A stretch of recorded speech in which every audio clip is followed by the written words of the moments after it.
नयागढ़ जिले में 3टी निर्वाचन मंडली रे नयागढ़ खंडपड़ा और रणपुर रे निर्वाचन होगाकू जाऊँगी तापाई समस्त प्रकार प्रस्तुति इन प्लेस अच्छी।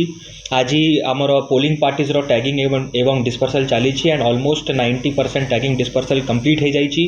पोलिंग पार्टीज आज जाकि बूथ सेटअप करेंगे और काली से 7टा शुरू आरंभ करी संध्या 6टा पर्यंत पोलिंग हेबो। पुलिस तरफ व्यापक व्यवस्था कराई जाए। Extensive flag marches use extensive enforcement activities करा जाइए। बॉर्डर सीलिंग करा जाइए। होटेल्स आउ लॉजेस मध्य काली रातिठू आरंभ करा है कि चेकिंग करा जाइथिला। किछि बहु जगार लीकर रेट्स मध्य होइछि। बहु मात्रा रे लीकर्स मध्य सीज होइछि। गांजा मध्य बहुत जगार आमे खबर पाउछु सेटा को सीज करूचे।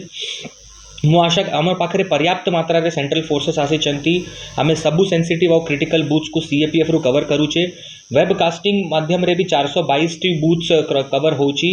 मोबाइल पार्टीज रहिबे। Sector officers inspector rank officers supervising करबा पई डीएसपी रैंक ऑफिसर्स आ प्रति असेंबली पई गोटे एडिशनल एसपी सुपरवाइज करबा पई अछंती। आमर सबु प्रकार प्रस्तुति हो जाइछि।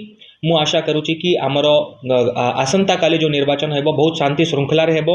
लोक बहुत मात्रा रे आसीबे एवं तांकर मतदान करिवे। एनी काइंड ऑफ वायलेंस ताकू जो इलेक्शन कमिशन और आमर हायर क्वार्टर्स रो निर्देश अछि कि कोनोसी प्रकार भी निर्वाचन हिंसा को बर्दाश्त करा जीवो नाही। जीरो टॉलरेंस आमर पॉलिसी अछि। जो लोक भी अक्यूज्ड संपृक्त थिबे तांकर विरुद्ध रे कड़ा कार्यानुष्ठान ग्रहण कर। भगवानपुर रे गुटे सेक्शन पुलिस पिकेट रहिबे। कॉन्स्टेंटली सिटी वॉच करिबे। Special mobile patrol party Bhagwanpur पई नियोजित कराई।